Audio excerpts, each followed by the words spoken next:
तो हम सभी ने नोटिस किया है कि पिछले कुछ समय से इंडिया के अंदर जो पीएसयू कंपनीज हैं वो थोड़ा ज़्यादा स्पेशल हो गए हैं। फॉर एग्जांपल जैसे कि रेलवे में, इंफ्रा में, डिफेंस में। तो इसी बहती गंगा में हाथ धोती हुई एक कंपनी कोचिन शिपयार्ड लिमिटेड कि जिसका शेयर प्राइस पिछले एक साल में ऑलमोस्ट 200% तक ग्रो हो चुका है। हालांकि इसके पीछे कई सारे ऐसे कॉम्बिनेशन ऑफ फैक्टर्स हैं, रीजंस हैं, बट यहाँ पे जो स्पेशल रीजन है वो है कंपनी की करंट ऑर्डर बुक। एंड ऐसा पहले भी हुआ है एंड ऐसा हम सबने कई बार नोटिस किया है कि जब किसी कंपनी की ऑर्डर बुक बहुत ज़्यादा अच्छी होने लग जाती है तो short term to medium term के लिए जो इन्वेस्टर्स होते हैं उनके माइंड में कंपनी के फ्यूचर को लेकर के एक ऑप्टिमिज्म क्रिएट होने लग जाता है। एंड जहाँ तक कोचिन शिपयार्ड की बात है तो ये वही कंपनी है कि जिसने इंडिया के लिए largest aircraft carrier INS Vikrant को बनाया था। तो मोटा मोटा अगर देखें तो कंपनी का जो मेन काम है वो है varieties of ship building and further maintenance करना। अब जो इंडियन गवर्नमेंट है वो लगातार डिफेंस सेक्टर में इन्वेस्टमेंट कर रही है कि जिसका लगातार बेनिफिट इस कंपनी को हो रहा है। अगर आप रिसेंटली अगर यूनियन बजट 2023-24 का बजट देखेंगे तो वहाँ पे डिफेंस सेक्टर के लिए गवर्नमेंट ऑलमोस्ट 6 लाख करोड़ का बजट अलॉट किया हुआ है और इसी इंडस्ट्री से जुड़ी हुई है कंपनी कि जिसको अच्छा खासा बेनिफिट हो सकता है एंड हो रहा है, हम आगे देखेंगे। तो इसी साल जनवरी में कंपनी का जो शेयर प्राइस है वो अराउंड 500 के रुपीज के आसपास था, जो कि फिलहाल 1100 से 1200 के बीच में है। हालांकि ये 1250 तक गया था लेकिन एक नॉमिनल करेक्शन के बाद अब 1150 के आसपास है, मतलब जब मैंने ये वीडियो बनाया था। लेकिन अब यहाँ से आगे क्या, तो यहाँ से आगे मतलब अपकमिंग क्वार्टर्स के लिए कंपनी की जो अर्निंग विजिबिलिटी है वो बहुत ही ज़्यादा पॉजिटिव एंड स्ट्रॉन्ग दिखाई देगी। वो इस तरह से क्योंकि कंपनी का जो मार्केट कैप है वो लगभग 15,000 करोड़ के आसपास है एंड इसी समय पे कंपनी के पास जो करंट ऑर्डर्स है वो 22,000 करोड़ के आसपास है एंड इससे आगे जो ऑर्डर पाइपलाइन है वो भी काफ़ी बड़ी है। फॉर एग्जाम्पल जैसे कि इंडियन गवर्नमेंट ने warships, vessels and other products के लिए लगभग 1 लाख करोड़ का टेंडर निकाला हुआ है एंड ब्लूमबर्ग की एक रिसेंट रिपोर्ट के हिसाब से डिफेंस मिनिस्ट्री ने 2030 तक 160 एंड 2035 तक 175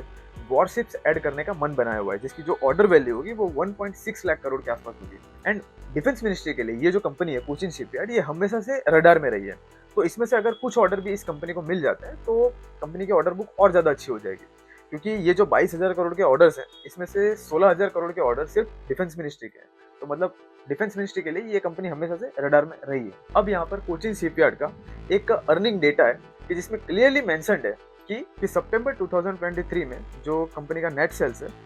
वो 1011 करोड़ है एंड सितंबर 2022 में 683 करोड़ है, मतलब लगभग डबल से थोड़ा सा कम है। वहीं पे जो ऑपरेटिंग प्रॉफिट है वो 279 करोड़ है and last year over year जो डिफरेंस है वो 196 करोड़ का है एंड लास्ट ईयर यही ऑपरेटिंग प्रॉफिट 196 करोड़ का है। तो जो प्रॉफिट आफ्टर टैक्स है उसमें आप देखोगे कितना बड़ा डिफरेंस है कि सितंबर 2023 में 181 करोड़ है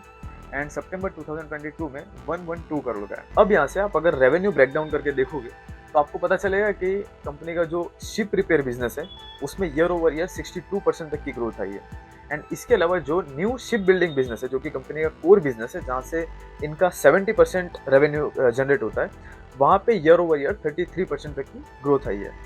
तो मतलब ओवर द पीरियड इनके प्रोडक्ट्स की डिमांड, इनके प्रोडक्ट्स की क्वालिटीज एंड टाइमली डिलीवरी, ऐसे पैरामीटर्स के चलते कंपनी की जो प्रेजेंस है वो काफ़ी रेप्यूटेबल है। अब इसके अलावा इस चार्ट में आप अगर देखोगे तो पिछले 10 सालों में कंपनी के जो मार्जिन है वो लगातार इंप्रूव हो रहे हैं। हाँ, यहाँ पे FY23 में थोड़ा सा गैप है लेकिन उसके बाद से फिर से ये जो ग्रेजुअल इंप्रूवमेंट है ये कंटिन्यू होती दिखाई दे रही है। तो कंक्लूजन में बस इतना ही कि कंपनी के जो करंट ऑर्डर्स हैं एंड जो ग्रोइंग डिमांड है यही वो मेन रीज़न हो सकते हैं कि जिसकी वजह से शेयर इतना तेज़ी से आगे बढ़ रहा है एंड यहाँ से आगे कंपनी के जो ग्रोथ प्रॉस्पेक्ट्स हैं वो भी काफ़ी स्ट्रॉन्ग है, क्योंकि इंटरनेशनली जो इंडिया की जो भिड़त होती रहती है, फॉर एग्जांपल जैसे चाइना एंड पाकिस्तान के साथ, तो पाकिस्तान से तो ऑलरेडी हम काफ़ी आगे हैं लेकिन चाइना के सामने एक अच्छी सिचुएशन में खड़े रहने के लिए इंडिया के अंदर डिफेंस में काफ़ी काम हो रहा है एंड ऑल ओवर भी जो बार बार वॉर होते रहते हैं, तो इस हिसाब से डिफेंस में अच्छा खासा काम हो रहा है, जिसका जो फायदा है वो कोचिन शिपयार्ड को हो सकता है कि जिसके ऑलरेडी जो फंडामेंटल्स हैं वो काफ़ी स्ट्रॉन्ग है, डेट बहुत ही कम है, मतलब पीछे कोई बहुत ज़्यादा प्रॉब्लम नहीं है। तो आप यहाँ से आगे कंपनी को सिर्फ ग्रोथ पे ध्यान देना कि जिससे इन ऑर्डर्स की वजह से कंपनी के रेवेन्यू पे एक अच्छा इंपैक्ट हो सकता है। तो फाइनली वीडियो अगर आपको अच्छी लगी तो आप इसे ज़रूर लाइक कीजिए एंड चैनल को भी सब्सक्राइब कीजिए।